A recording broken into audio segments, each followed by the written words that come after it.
So I have been getting requests to rank the presidents of the United States on one of these tier list maker thingies.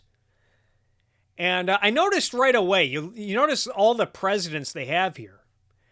I noticed that it does not have the greatest U.S. president of all time. Right off the bat, you guys notice anyone missing from this list? Obviously, the greatest president. I think this is some big tech propaganda. They're trying to hide the greatest president, who is obviously the nature boy, Ric Flair. I am Ric Flair, the President of the United States.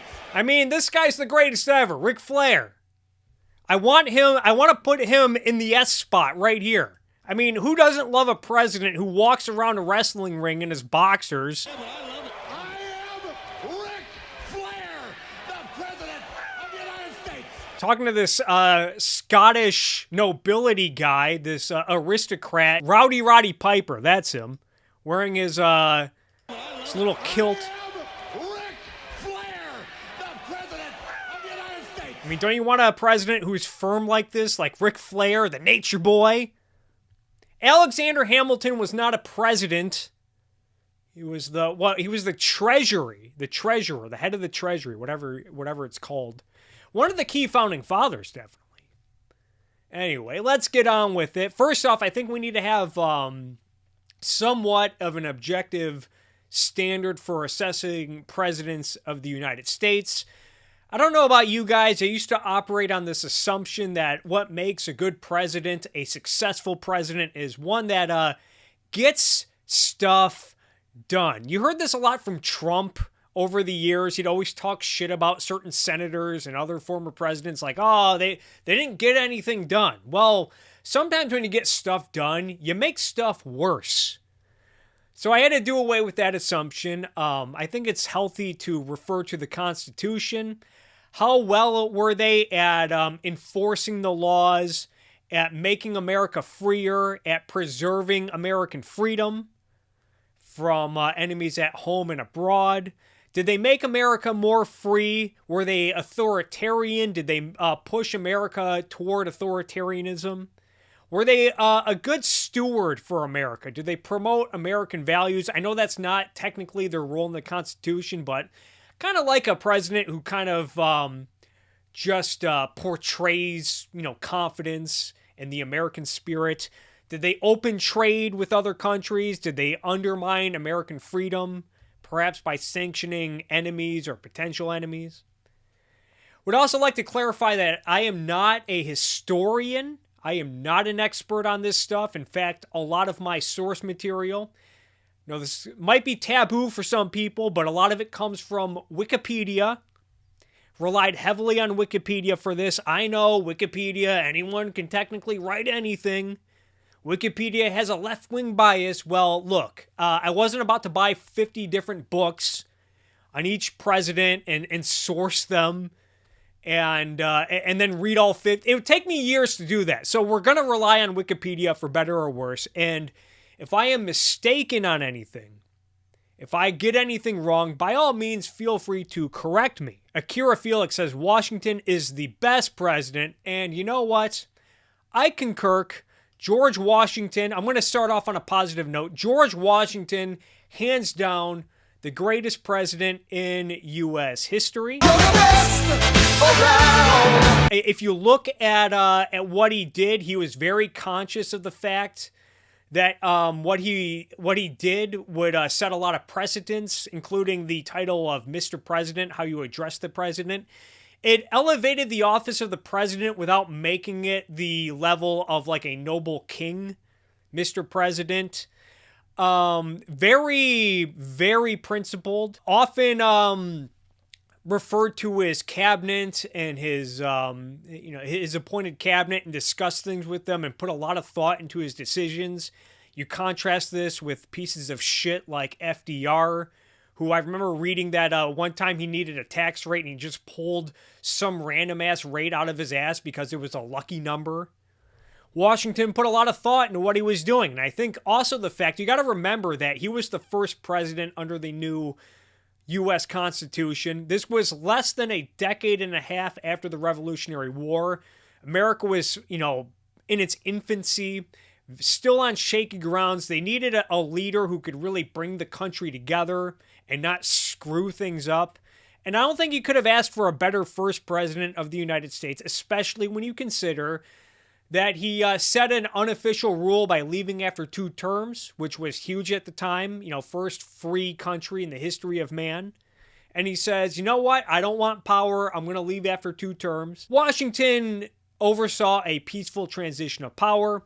That's why I think he's the greatest president. So I'm starting off on a positive note, putting him in the S bracket. And to contrast with that, we're going to go straight to the bottom. Worst president in U.S. history, Woodrow fucking Wilson. And you know what? I'm not going to stop there. I'm going to throw Teddy Roosevelt's goofy nationalist ass in there, and Taft. I'm going to talk about all 3 of these guys kind of together, but Wilson especially was really the first president to not be a fan of the Constitution. He didn't like the checks and balances that came with the Constitution, thought that it kind of got in the way. Wilson kind of saw the role of the president as, serving the will of the people. The will of the people, which is not the role of the president, obviously. I think the progressive era in general, and these 3 are associated with the progressive era. It was a major turning point in American history that, kind of established the president's role as being like kind of a manager of the economy, solidifying the government's role in interfering in the economy and managing the economy. Wilson also obviously gave us the Federal Reserve, which has been a disaster.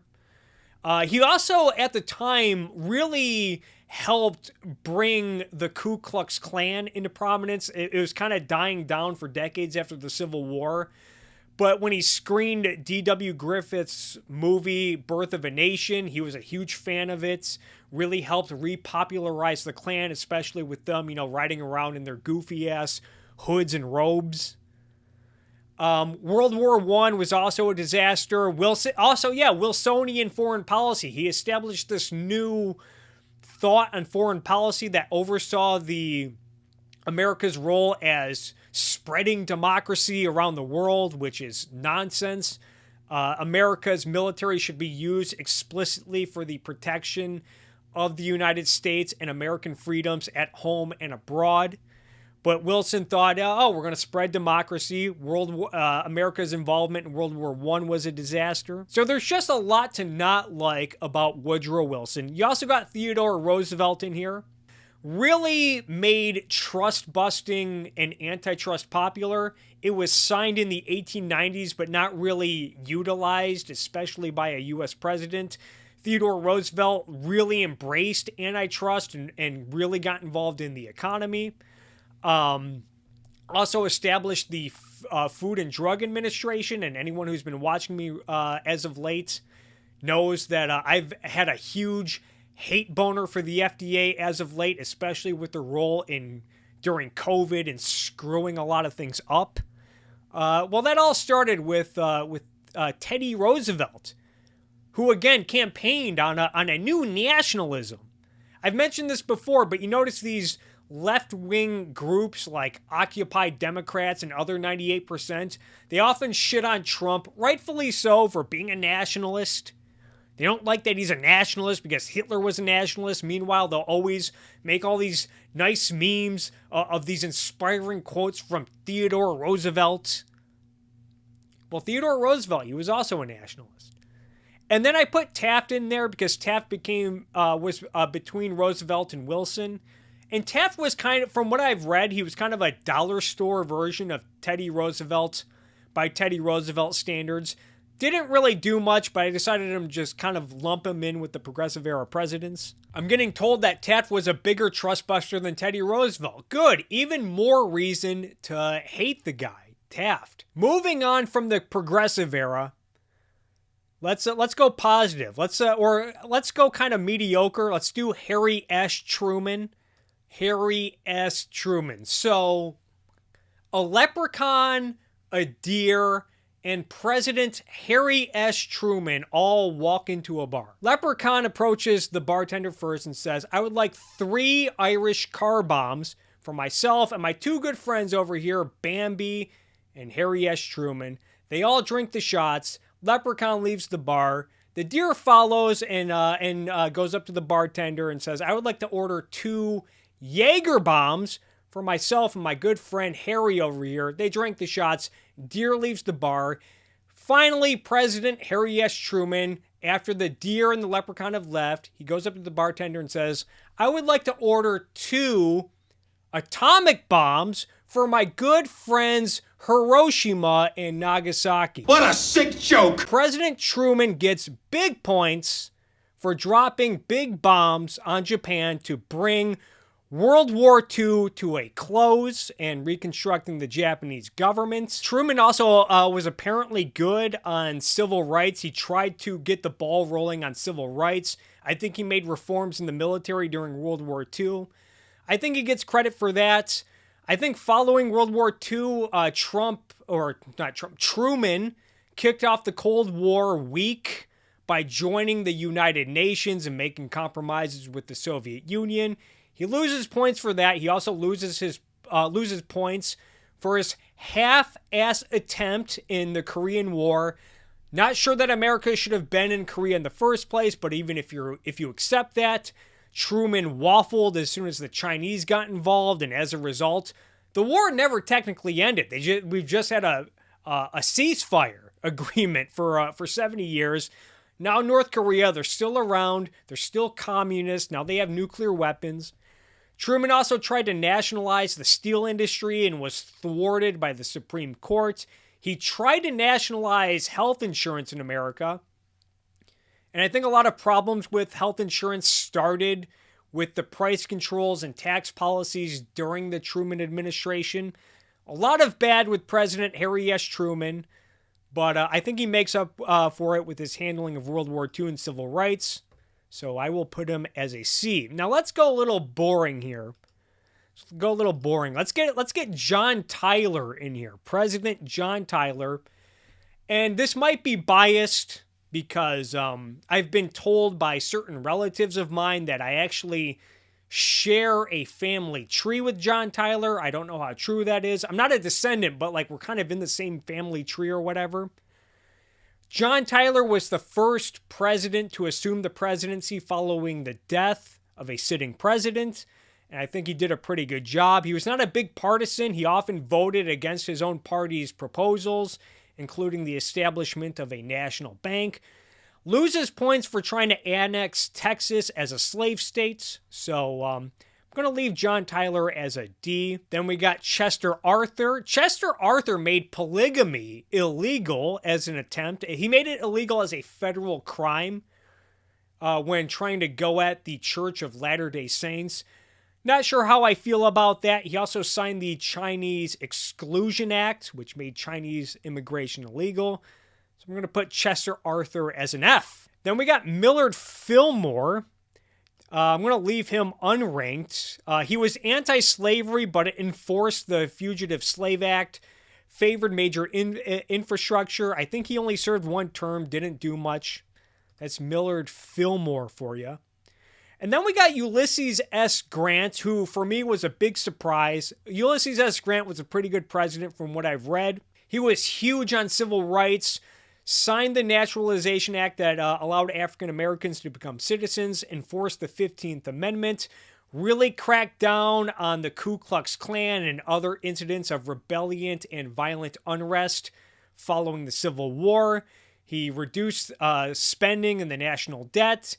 Grant loses points with the Comstock Act, which outlawed the mailing of obscene and immoral goods, such as sex toys, literature, obscene literature, and whatnot. I guess this had a long-lasting effect on keeping contraceptives illegal. On the other hand, Grant sought to secularize public schools, and he was a staunch believer in keeping church and state separate. He also Grant is often associated with the massacre at Little Bighorn, but apparently that was more Custer's failure, and Grant tried to pursue a peace policy with Native American tribes. And I guess conflicts with Native Americans declined during the Grant presidency. And I guess during the Civil War, I didn't know this, but Grant expelled Jewish traitors, but he tried to make up for this. He tried to make up for this sin. And during his run for presidency, he apologized to Jewish Americans and appointed many Jewish leaders to office, to government offices, to make up for this. So I think Grant's a pretty good guy from what I've read. So I'm going to leave him as a B. Not perfect, but pretty good. Rutherford B. Hayes. Rutherford B. Hayes, I guess he worked hard to avoid inflation, correctly calling it dishonest. Could you imagine if we had someone like that in American politics today? Rutherford B. Hayes also restored America, the gold standard in America. He only served one term. He did end Reconstruction. I'm not sure if you can really hold him that responsible for that. If you look into the election of 1876, it was a very close race between him and Democrat Sam Tilden, and they cut some backdoor deals to where the Democrats allowed the Republicans to maintain the White House if they stopped Reconstruction. Otherwise, if Sam Tilden and the Democrats got in, they probably would have ended Reconstruction anyway. Not really great, so I'll put him as a D. Then we got John Adams. John Adams, I'm going to put as a C. Not terrible, but he does lose points for the Alien and Sedition Acts. Then we got his relative John Quincy Adams. From what I've read, he did not do anything extraordinary, but he also did not do much damage. He had big government ambitions relative to his time, but was checked by Congress. Moving on, Calvin Coolidge. Calvin frickin' Coolidge. I'm going to put him as a B. Might put him at A. Kind of hard to tell. Probably the last hardline fiscal president the United States had. Really anal about reducing spending. I've heard anecdotes that he would make his staff use both sides of a sheet of paper, saying that he does not want to waste one penny of taxpayer dollars. Gotta love that. He did not seek re-election in 1928, even though he could have. He said that that's too long for one person to be in office.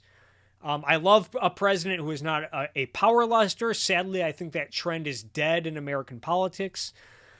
I think the one thing you can criticize Calvin Coolidge for, and I honestly have mixed feelings on this issue, is that Coolidge oversaw the preparation and signed the bill approving the construction of the Hoover Dam. This is something that FDR often gets credit for, and maybe he deserves some of it because it was largely constructed under his presidency. The federal government does have a role in settling interstate disputes, including settling interstate projects. But to fund, own, and operate a power plant is where I kind of get off that train. On one hand, I think one could argue that this set a precedent where government saw it had a role in starting such large projects for the sake of stimulating the economy. On the other hand, the Hoover Dam, you got to admit, is one hell of a feat in engineering and construction. And I'm not sure if some of my favorite places in America, namely Los Angeles, where I reside, and Las Vegas, where I like to visit, would be nearly the same or even existent without the Hoover Dam. LA would probably still exist. Probably wouldn't be the same, though. So I think Coolidge, he might lose a few points on the Hoover Dam. I'll just leave him at a B. You can maybe argue that he deserves to be an A. Then we got President Lincoln. President Lincoln, I'm going to put as an A. I know he did some bad things. He suppressed the media during the Civil War. He imposed a draft during the Civil War. He imposed banking regulations, which never got repealed after the Civil War, and ended up making the banking industry in the United States very unstable.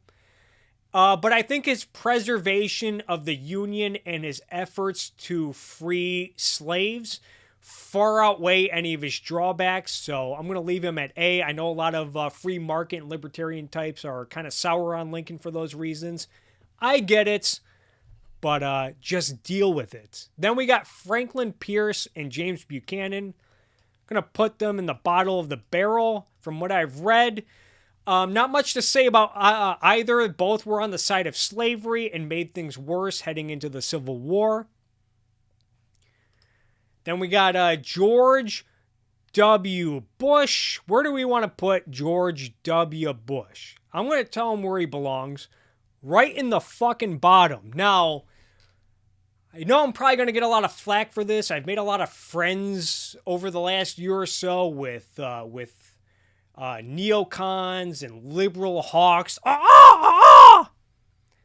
And other proud centrists who look fondly at George W. Bush. I know some of you guys, if you're watching this, you're probably disappointed, but I think George W. Bush's response to 9/11 was weak and pathetic. I think he failed to properly identify the enemy as Islamic totalitarianism. I think the fact that he oversaw the most powerful military in world history going up against cave-dwelling mystics and was unable to crush Al-Qaeda and Osama bin Laden during his presidency is a massive failure. I think he should have focused more on the regime in Iran than Iraq. And even if you think that Saddam Hussein needed to be overthrown, I think the way that the Iraq war was handled was terrible.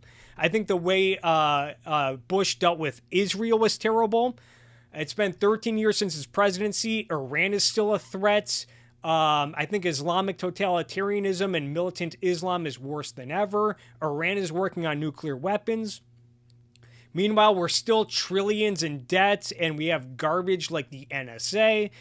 And this says nothing about his economic and domestic policies, which contributed to the financial crisis while expanding the Department of Education and Medicaid. The FDA under Bush's administration made disastrous decisions, which resulted in price increases in certain medications. John Roberts is essentially a useless Supreme Court justice.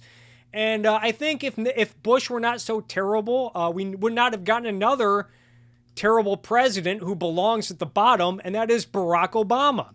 Obama gets a lot of credit for reducing the deficit, which I think is more, I think more credit belongs to the Republican opposition in Congress.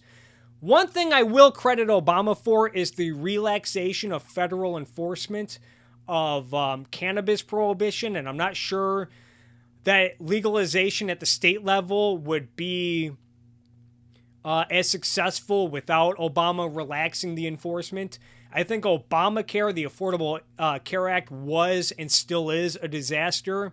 Obama also gave us Dodd-Frank and a variety of stimulus bills, bailed out the automotive industry. Some people defend this because GM and I think Chrysler both paid back the money with interest. But I think you could say that this is setting a more dangerous precedent, that now the government, because if they bail out companies, they get more money back. Now we're turning the role of Congress and the presidency into Shark Tank, which I do not think it should be. I think the Lois Lerner scandal alone should have led to at least an impeachment charge. And then there's Benghazi, which was another disaster that he tried to blame on a filmmaker, like that makes it any better. Evaded the fact that ISIS was motivated by religion. Obama, pretty terrible. Let's follow Obama up with his successor, Donald Trump. Not going to say a lot about him. He campaigned on this notion that he could tax America into prosperity. Ended up giving everything back to the dastardly Democrats after 4 years and helped mainstream conspiracy craziness within the Republican Party. And we saw how that manifested on January 6th. Hopefully he never is president again. Moving on, Thomas Jefferson. Let's get a positive note. Thomas Jefferson. I could put him in A or B. I'm going to put him in A. I think overall a pretty good president. Repealed the Alien and Sedition Act, reduced spending and the debt, reduced the size of government in some areas. I like that the United States got the land in the Louisiana Purchase. However, Jefferson did sidestep the Constitution to do so, and I think he loses points for this. Apparently, Jefferson knew that he needed a constitutional amendment to solidify the purchase and then acted without it, justifying it as a good investment for the country's future or whatever. And I guess before that, he was a strict constitutionalist. He demanded strict adherence to the Constitution, which every president and American politician should be. I'm not sure if this set any bad precedents going forward. Jefferson also made efforts to reduce slavery under his presidency. He also helped protect overseas trade by using the Navy to fend off pirates in North Africa. I think Jefferson is overall pretty good. And then we have James Madison. James Madison never had a son, won the War of 1812. It's an Animaniacs song. Another good president, managed to fend off the British in the War of 1812. Also easily won the Second Barbary War. I think he gets credit for that. Although on the other hand, he did impose protectionist tariffs and sought to establish a national bank. I guess critics at the time said that Madison is out Hamiltoning Hamilton, who was definitely more of a nationalist amongst the founding fathers. But overall, pretty good. Madison he'll be put in the A bracket. And then we have William McKinley. I'll put as a C. I guess he had a hands-off approach when it came to antitrust and trust busting. He sought to establish money on the gold standard, but had to settle for bimetallism. He did sign protectionist tariffs. It's one thing to impose tariffs to raise revenue for the government, but when you do it as an attempt to manage the economy, then I think you need to get bent. Then we have Dwight Eisenhower. Don't know whether to put him as a C or a D. Put him as a C. I would say he gets credit on civil rights.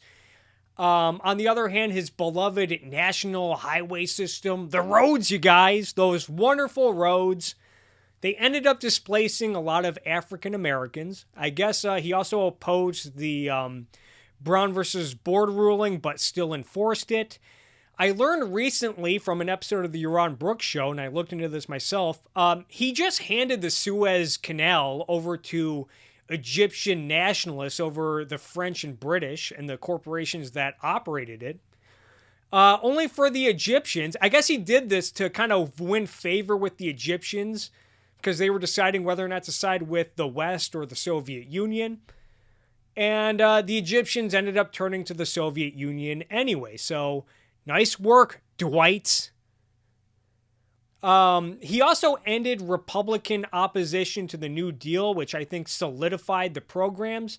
Although Eisenhower did seek to reduce deficits, I guess when Republicans pressed him on cutting taxes, he chose not to out of his goal of balancing the budget, but also did increase spending in a lot of areas. I would say that Eisenhower, and this is important, he is the first post-FDR Republican.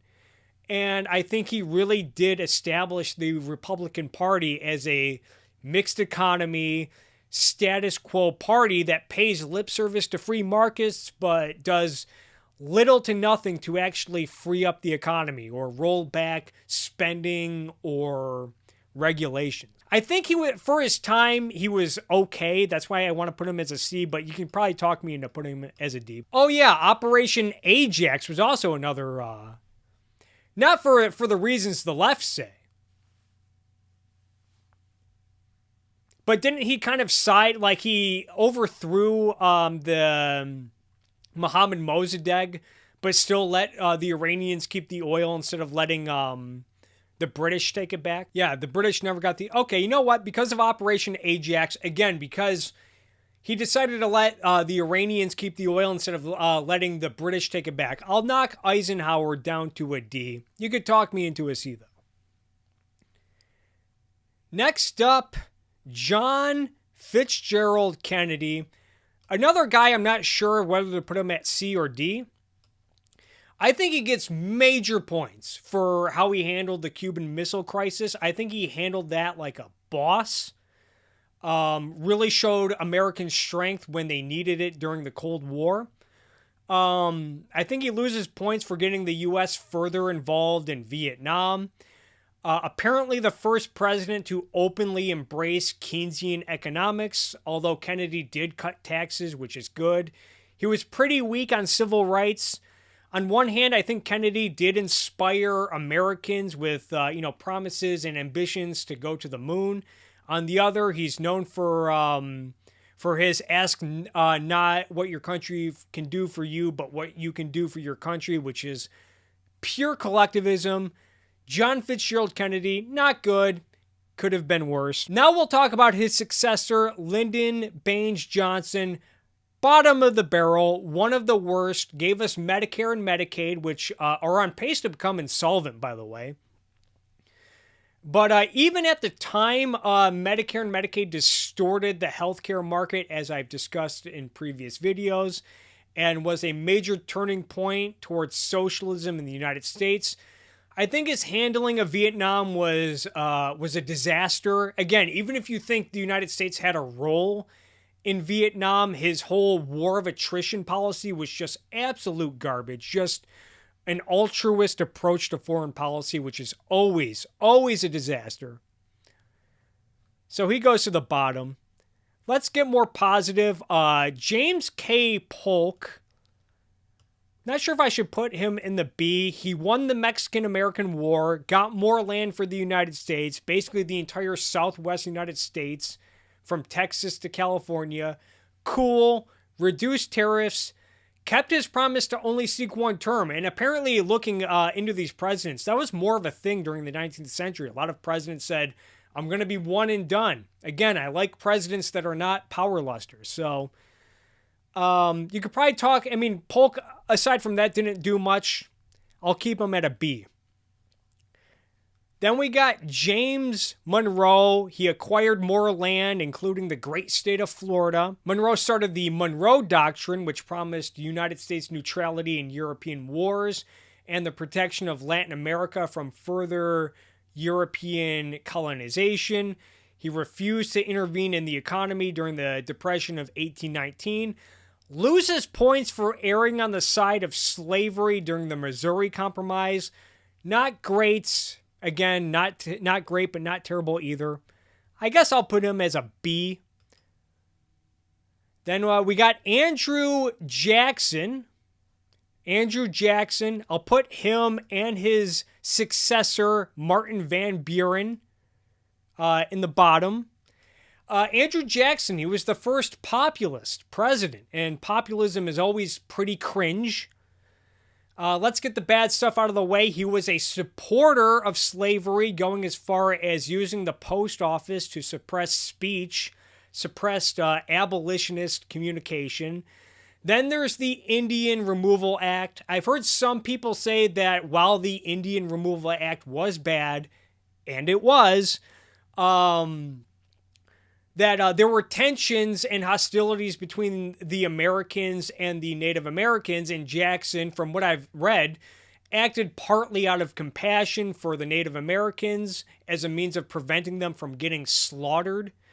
Even if I'm to accept this, not sure the Indian Removal Act was the best way to handle that dispute. Jackson also ignored Supreme Court decisions during his presidency. So he goes to the bottom. I will say some nice things, interesting tidbits about Jackson. Being from the great state of Michigan, that's where I grew up.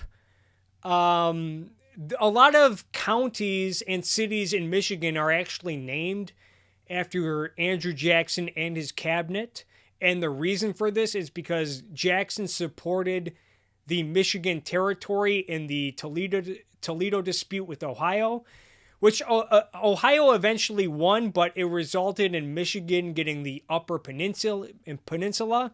For those who ever wonder, why isn't the UP part of Wisconsin? That's why. Jackson also supported Michigan statehood. And so again, that's my Michigan bias coming in. He also paid off the national debts. He opposed a national bank, but not really for the right reasons, in my opinion. And I do like the fact that Andrew Jackson is on the $20 bill, because then I can refer to $100 in 20s as a Jackson 5. And I think Martin Van Buren, he also another adamant anti-abolitionist, supported slavery. described himself as a northern man with southern feelings. Just a continuation of Jackson's politics, so both of those clowns go straight to the bottom. Moving on, William Jefferson Clinton. I think I'm going to have to put him in the D. It's hard for me to be objective about Bill Clinton, and that's because I came of age in the 1990s, and if there's anything that millennials like myself are insufferable about, it's nostalgia for the 90s. This might be something that a lot of non-millennials struggle to empathize with, but the 90s were awesome. The Cold War had just ended, and I have never once in my life feared of a communist superpower launching nukes in my backyard. The economy was booming. The tech industry was exploding. Pop culture was getting edgier. There was all this excitement for the new millennium.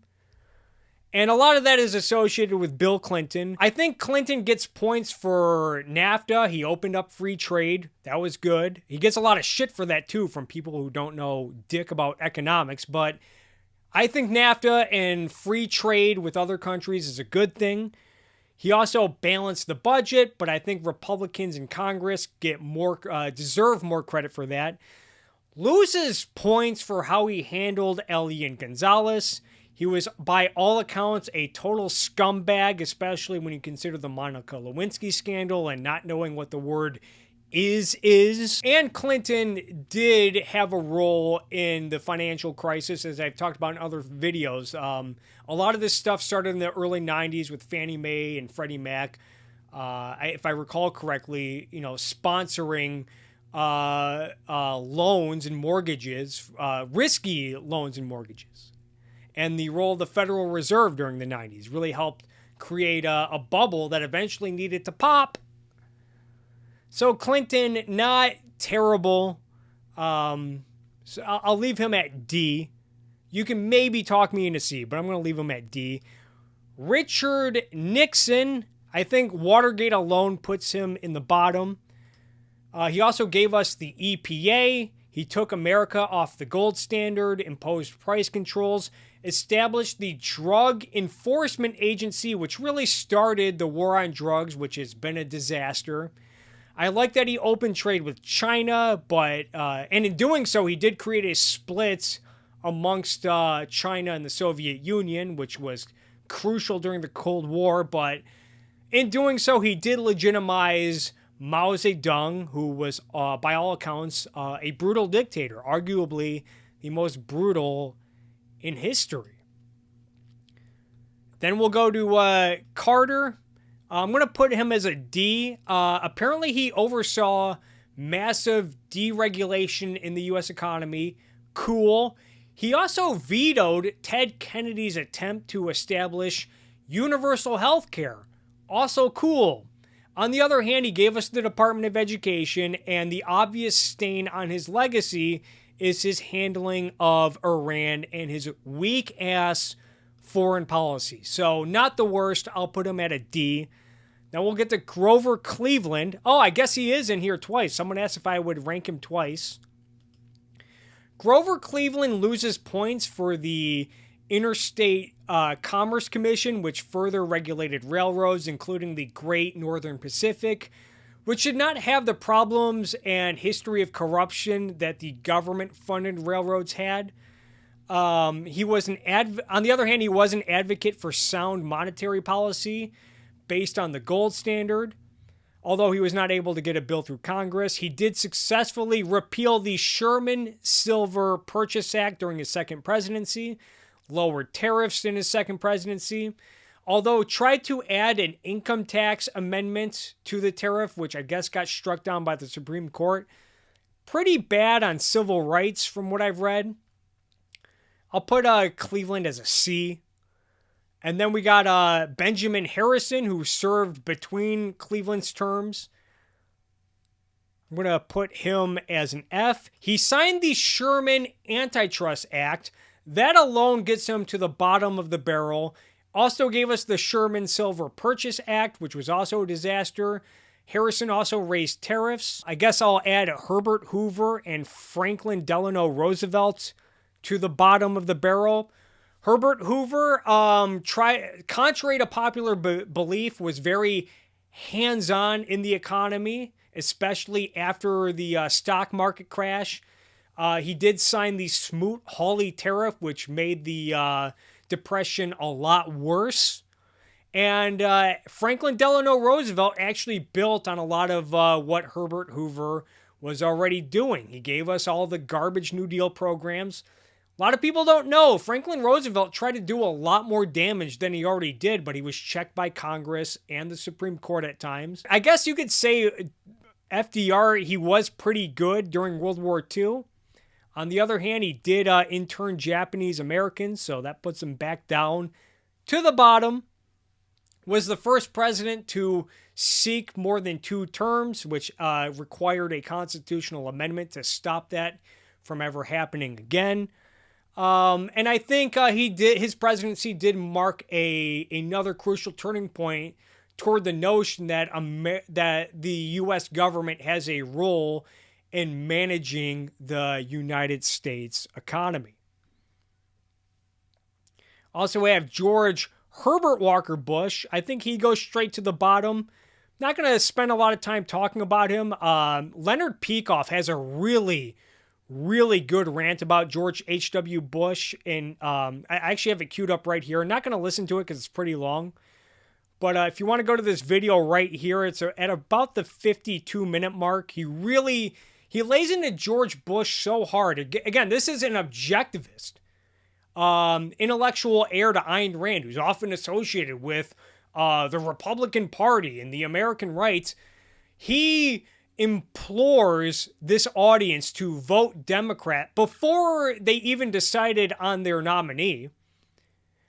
He implored this audience to vote Democrat to get George H.W. Bush's goofy ass out of office. So I highly recommend checking that out for if you want some good hates on George H.W. Bush.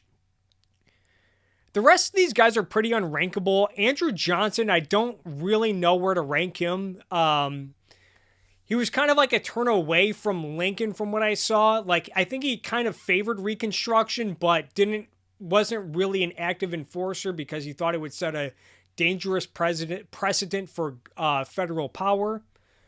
Really hard to really assess him. I guess I'll just put him at a D. You can probably talk me into not ranking him or putting him in the F category. Warren G. Harding is another guy who's hard to rank. I'm going to leave him off. But from what I've read, he was really all about fiscal responsibility, which again, I think is good. Gerald Ford is also hard to assess. He took over for Nixon and really only served a few years, didn't really do much. I know he was friends with Ayn Rand. And then I guess I will end on Ronald Reagan. I will put him at C. Not that great. I think Reagan's most positive attribute was really revitalizing the American spirit, really inspiring the American spirit. He was very crucial in the context of the Cold War, calling the Soviet Union for what it is, an evil empire. He was pretty weak on foreign policy in other areas. When Marine barracks were attacked in Beirut, he didn't really do much to respond or hold Hezbollah accountable.